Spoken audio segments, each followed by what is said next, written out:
欢迎来到新闻频道。当您订阅频道时，演员们会很高兴。谭松韵的疤好了，但那个不敢接的电话和沉默的剧组能好吗？看谭松韵在节目里笑着说那段嘴角差点豁开的往事，我脑子里就一个念头：这姑娘的嘴是真硬，心也是真软。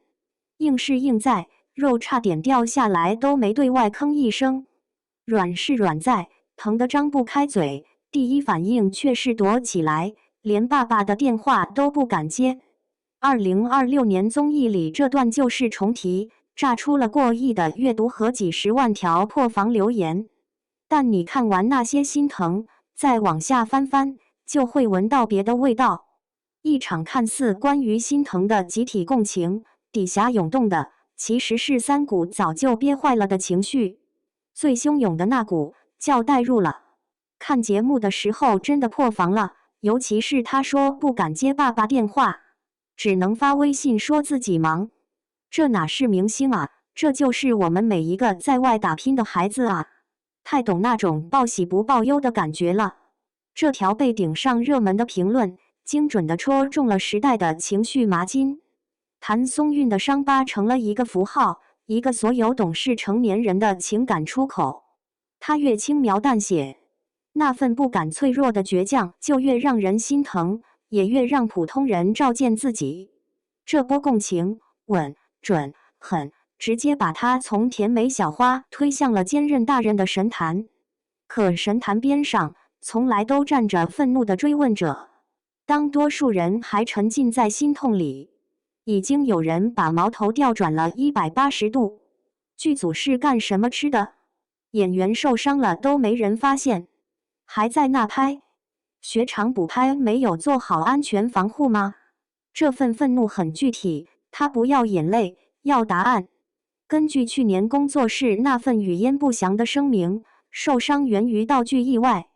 可意外2个字，能抹平所有追问吗？雪场的冰刃有多利，补拍镜头有多急？为什么直到肉要掉了才有人意识到不是特效？这份追问顺着谭松韵的个案，一路烧向了整个行业的草莽旧习。搜索剧组工伤安全，跳出来的新闻触目惊心。从威亚断裂到爆炸失控，每一次意外背后都可能是一个谭松韵在硬扛。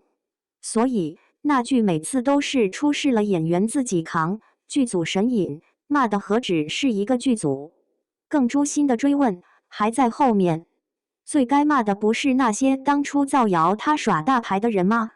时间拨回2025年初，谭松韵因伤离组治疗，网络暗角里立刻飘出因不满平翻份而离组、耍大牌拖延进度的留言。如今真相大白，当初那些匿名的刀子，成了此刻反思网络暴力的最佳标本。一个女演员在最需要敬仰的时候，默默承受着肉体和名誉的双重绞杀，这何其讽刺！舆论的记性只有7秒，骂他和捧他的可能就是同一批手指。现在大家心疼他的不卖惨，可这种被迫的高尚，是不是另一种对恶意的纵容？当然，也有冷静的声音试图给这场情绪降温。谭松韵的处理方式很职业，但我不鼓励这种做法。身体是自己的，该维权要维权，该追责要追责。重音号，不卖惨不等于要默默承受所有风险和委屈。这话在理，却显得有点无力。在一个敬业约等于能忍的行业语境里，维权谈何容易？当不卖惨成为美德，是不是也变相抬高了专业的代价？